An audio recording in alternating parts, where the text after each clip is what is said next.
Everybody, it's Rachel and it is time for another weekly WIP video. Welcome back. If you are new to my channel, welcome to my cozy little corner of YouTube. It's been a long week. The end of summer is here and school starts soon, so I hope you are ready and prepared for this very unconventional year. I am excited for a couple of reasons. First being, I feel like I made a lot of progress between last week and this week's video, so I'll be able to show off more things.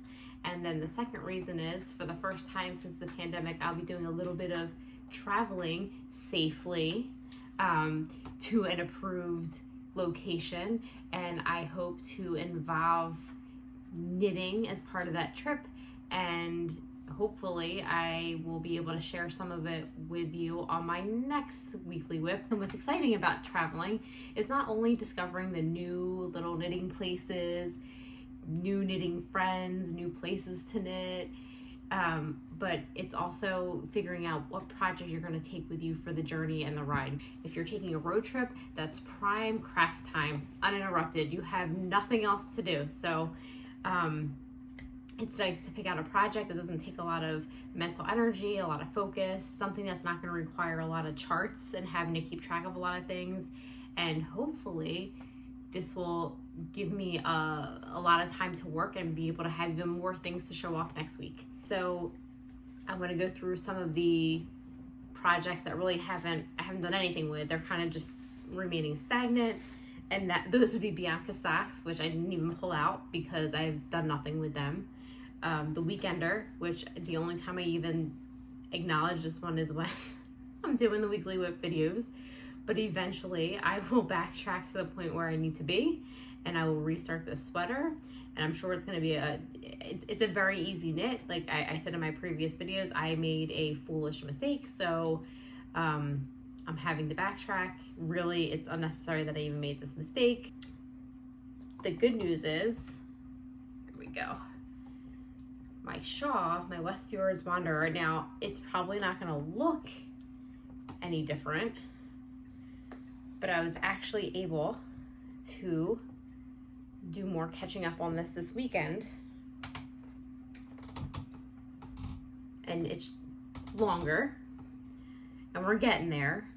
I think I have maybe 10 more wedges, and these are the little wedges. So I'm really getting close to the end of being done the bottom of the shawl. And the way the shawl is knit is you start, this is the bottom, and then you knit up. So I know it doesn't look like it, but it has gotten longer, so that's a good thing.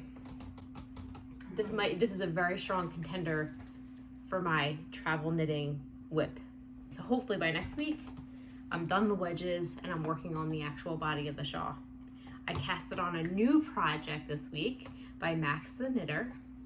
I'm not going to say exactly what the name of the project is because it is a gift for somebody, but what I'll do is once I'm done, I'll make a separate video and then upload it once the gift has been given. But here it is, just the ribbing, nothing exciting yet. And I'm really excited to get this project done. I'm not even going to say what it is, but I'll share with you guys later. So that's the new project. And then the project I've spent the most time on, my Spark Cardi. I'm very excited because Miss Andrea Mowry wrote out this pattern beautifully. I feel like this is like the perfect storm, only benign, of great yarn, a great project, a great sweater. The instructions are broken down so easily that if you've knitted sweaters before, or if you would consider yourself not, I don't want to say beginner, but if you have some experience knitting, you could probably work through this sweater without it being too chaotic or life-altering. I just feel like she kind of holds your hand through everything. You're doing several skills, and some of them you're doing simultaneously, but just the way she writes the instructions out and the amount of instructional videos, it's not presented in an overwhelming way, and the sweater is beautiful. So it's the Spin Cycle fibers, the Mississippi Marsala, which is what I used, and then the Magpie fibers, the nest worsted weight. I've seen a lot of variations of this sweater online, and people are using all different types of yarns, and they all look great. So the yarn I use, I've said this before too, I had saved up. I knew that Andrea would be releasing this pattern, and I saved up in anticipation of like wanting to use a special fancy yarn. But there's so many other great yarns out there that are more affordable and that will produce just as great of a look. So don't be intimidated by that either. But ta-da, here it is. And you will notice that not only I made significant progress on the body, but I've also attached my sleeves. And then this sweater's knit in the round, obviously, but it is going to be a cardigan sweater. So for the more novice knitters, you think to yourself, how is it going to be a cardigan if it's all in one piece? Well, once I'm done knitting the body, we're going to make a cut up the middle of the yarn. It's called steeking. You crochet first to anchor it down, and then you cut. So I've been following other people on social media. My aunt has knit this sweater and was and did the steeking without there being any drama or any kind of tragedy. So when I get to this point, I'll probably make a video because it'll help like calm my anxiety about having to make a cut on the yarn.